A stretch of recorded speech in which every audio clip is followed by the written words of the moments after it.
may this be one of the best moments of your life. You're listening to the Business Mirror Podcast for a broader look on business with Senior Editor Dennis Estopace. Good day, this is Dennis Estopace, and welcome to Business Mondays with BM, a segment of the BM Broader Look podcast that focuses on the Philippine stock market.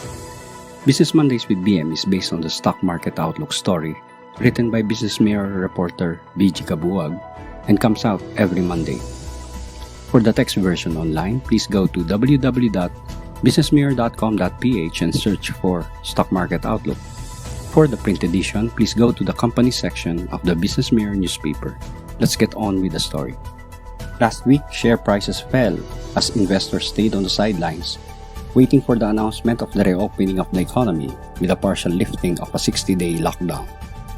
As they did, the benchmark Philippine Stock Exchange Index fell 79.99 points to close at 5,541.95 points.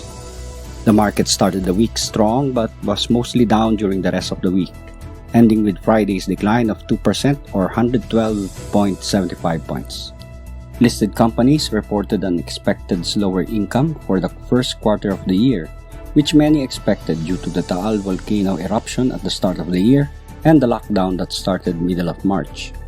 Broker 2Trade Asia said the hint so far is that bleaker outlook is seen for the second quarter, especially with the extensions made on the Enhanced Community Quarantine or ECQ. 2Trade Asia added they believe the extensions have already been factored into pricing, although sentiment could still gyrate in case COVID-19 data rises during the modified ECQ window. Daily average trading for the week fell, reaching only 4.22 billion pesos as foreign investors dumped local shares all week long and were net sellers at 3.25 billion pesos. All other sub-indices ended on the red with the exception of the industrial index, which gained 179.88 points to close at 7,506.67 points. The broader all shares index fell 47.19 to 3,356.61. The financials index was down 18.68 to close at 1,129.40. The holding firms index declined 95.18 to 5,437.09. The property index plunged 119.32 to close at 2,815.65. The services index shed 8.64 to 1,314.04. And the mining and oil index was lower 15.37 to close at 4,505.48.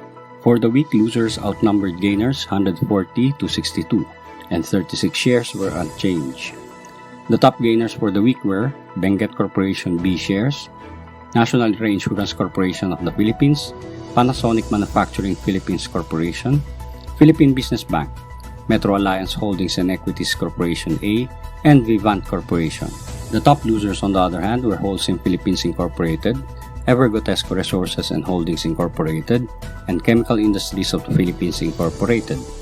Share prices may improve this week as sentiments may turn positive, as government began allowing economic operations to resume in selected sectors and select areas.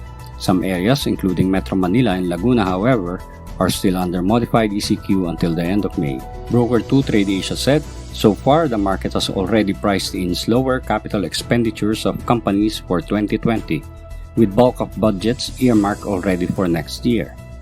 2Trade Asia added that the market will anticipate the actions of the Monetary Board of the Bangko Sentral ng Pilipinas, which will have its policy meeting this week. Any monetary stimulus might be received positively, but this needs to be complemented by other fiscal initiatives, 2Trade Asia said. 2Trade Asia advised investors to trade the range.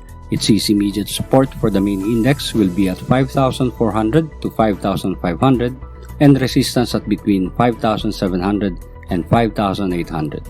For the stock picks, broker Regina Capital and Development Corporation recommends a buy when prices fall on the stock of Ayala Land Incorporated, as all its indicators point to a buy sign. Regina Capital said the stock has been on a gradual downturn after pulling back from a relatively strong resistance at 33 pesos and 75 centavos. However, the broker said it looks like Ayala Land has finally established a stable support at 31 pesos. Regina Capital said that since indicators remain on buy signs and momentum is picking up, there is a chance of a minimal upswing. However, the rally will be tempered as it nears its resistance, the broker said. Regina Capital placed a support price on the stock at between 28 pesos and 31 centavos per share and resistance at 33 pesos and 75 centavos. Ayala Land shares closed Friday at 32 pesos apiece. Meanwhile, Regina Capital gave the same recommendation on the stock of mall operator SM Prime Holdings Incorporated, as its technical indicators showed a sudden spike in buying pressure. The stock may see some more upward movement before pulling back from its resistance at 31 pesos and 75 centavos, Regina Capital said. SM Prime shares closed last week at 29 pesos apiece.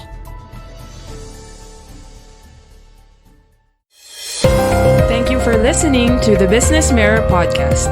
For a broader look on business, follow us on Facebook and Twitter at Business Mirror. Until next time.